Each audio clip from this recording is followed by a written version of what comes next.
Road ప్రమాదంలో చనిపోయిన Cantonment BRS MLA Lasya Nanditha dead బాడీకి గాంధీ హాస్పిటల్లో పోస్టుమార్టం పూర్తయింది.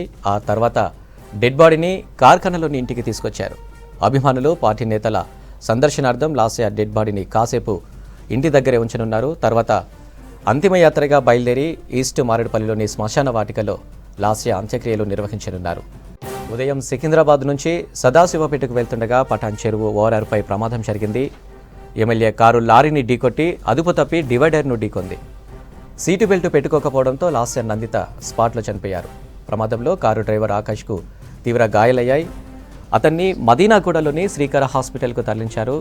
ఆకాష్ పరిస్థితి విషమంగా ఉన్నట్లు తెలుస్తోంది. ప్రమాదం జరిగిన తర్వాత లాస్య నందితను పటాన్ చెరువులోని అమేదా హాస్పిటల్కు తరలించారు.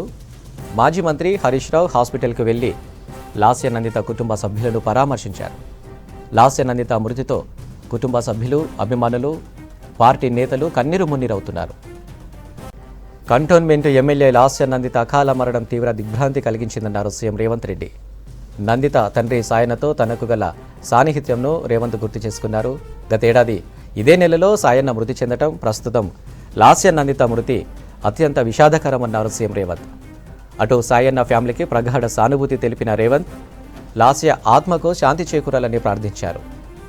కంటోన్మెంట్ ఎమ్మెల్యే లాస్య మృతి షాకింగ్కు గురి చేసిందన్నారు బీఆర్ఎస్ చీఫ్ కేసీఆర్. యంగ్ ఎమ్మెల్యేను కోల్పోవడం సమాజానికి తీరని నష్టమన్నారు కేటీఆర్. వారం కిందటే లాస్య నందితను పరామర్శించినట్లు చెప్పారు. విషాద సమయంలో లాస్య కుటుంబ సభ్యులు, స్నేహితులు ధైర్యంగా ఉండాలన్నారు కేటీఆర్. లాస్య రోడ్డు ప్రమాదంలో మృతి చెందడం తనను కలిచివేసిందన్నారు ఎమ్మెల్యే హరీష్ రావు.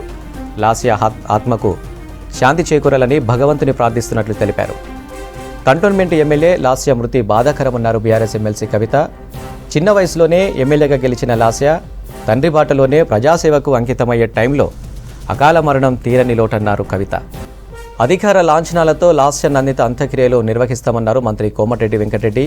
దీనికి సంబంధించి ఇప్పటికే అధికారులకు సీఎం రేవంత్ రెడ్డి ఆదేశాలు జారీ చేశారన్నారు. లాస్య నందిత మృతి బాధాకరమన్న కోమటిరెడ్డి నియోజకవర్గ అభివృద్ధికి ఎమ్మెల్యే ఇచ్చిన హామీలన్నీ నెరవేరుస్తామన్నారు. Cantonment MLA Lasya Nanditha road ప్రమాదంలో మృతి చెందడం దురదృష్టకరమన్నారు కేంద్ర మంత్రి కిషన్ రెడ్డి. ఉజ్వల భవిష్యత్తు ఉన్న లాస్య నందిత అకాల మరణం అందరినీ దిగ్భ్రాంతికి గురి చేసిందన్నారు. కష్ట సమయంలో లాస్య నందిత కుటుంబ సభ్యులకు దేవుడే ధైర్యం ఇవ్వాలన్నారు. ఆదిలాబాద్ టూర్లో ఉన్న కిషన్ రెడ్డి మీడియాతో మాట్లాడారు.